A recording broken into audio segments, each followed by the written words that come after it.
reason that it hasn't really come down is because the price of new hasn't come down. Auction world is always a wholesale market with the chance to retail. Those guys that buy that machinery at those discounted prices, they always come out ahead.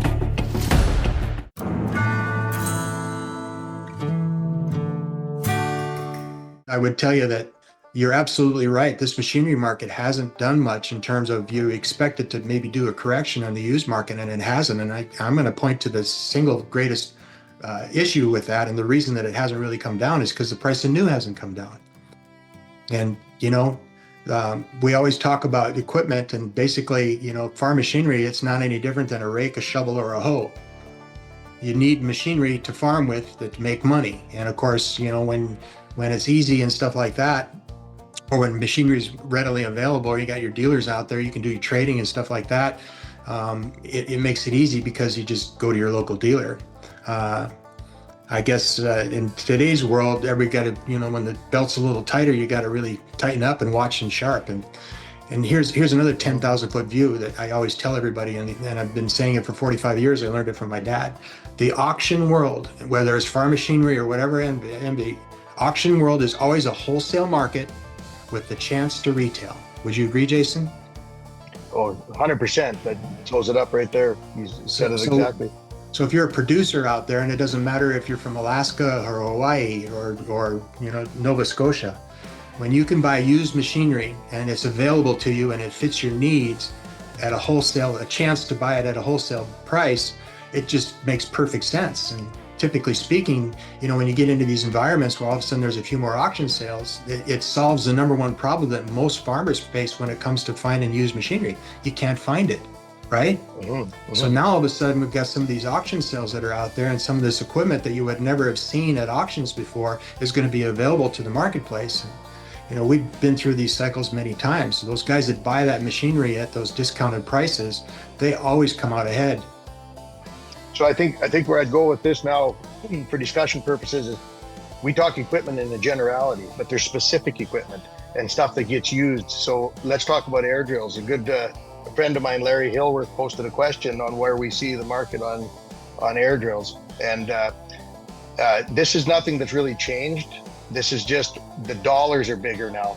So when you've got a part that's in the dirt all the time and it's moving and it's wearing and it's I can go back to selling Massey Diskers back in the day, and the old vantage, or the old saying there was, I grew enough money with a set of Massey Diskers to buy an air seeder, but I never grew enough money with the air seeder to buy the Diskers back, because it was technology and change. And well, then they come out with the air drills and precision packing, and the technology is always changing, but the market is, the developers, the manufacturers have created an air drill with a 7-inch spacing, 8-inch spacings, 10-inch, 12-inch, up to 15-inch. I think there's even up to 17-inch.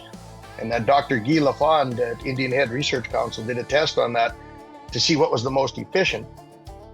But that was in his area. And I believe, if I remember right, you didn't have any yield drop from 7-inch spacings up to 15-inch spacings. But when you went over 15, you started to see a yield drop. So some guys are telling you, well, pull a 12-inch spacing because you got less shanks in the ground. And the next guy said, well, I want a 10-inch spacing because the crop can't fall flat on the dirt. And so there's all kinds of ideas and technology out there. But an air drill is probably the one thing that you will lose the most value on when you purchase it, for two reasons. One is it's a wearing thing.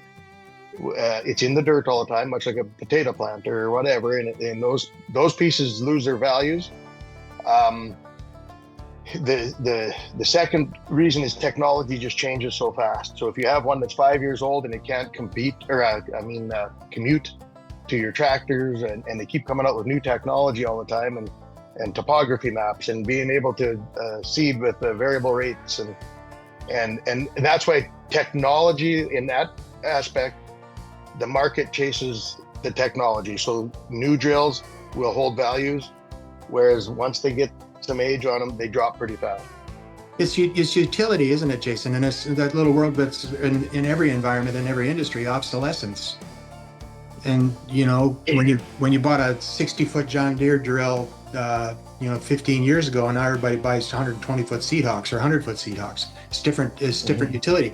The other thing about that, combines, same reason combines depreciate so bad, is there's a big difference between an AF11 and a 9250. a big difference.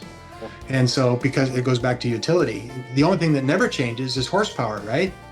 So horsepower is horsepower. And then everybody always wants the reason, well, how come some of these old tractors are so doggone valuable and they're bringing more than what they cost brand new? Because horsepower doesn't change. So you can buy a 250 horsepower mechanical front drive tractor that probably new sold for 120,000 and it's got 4,000 hours on it and it's worth 130.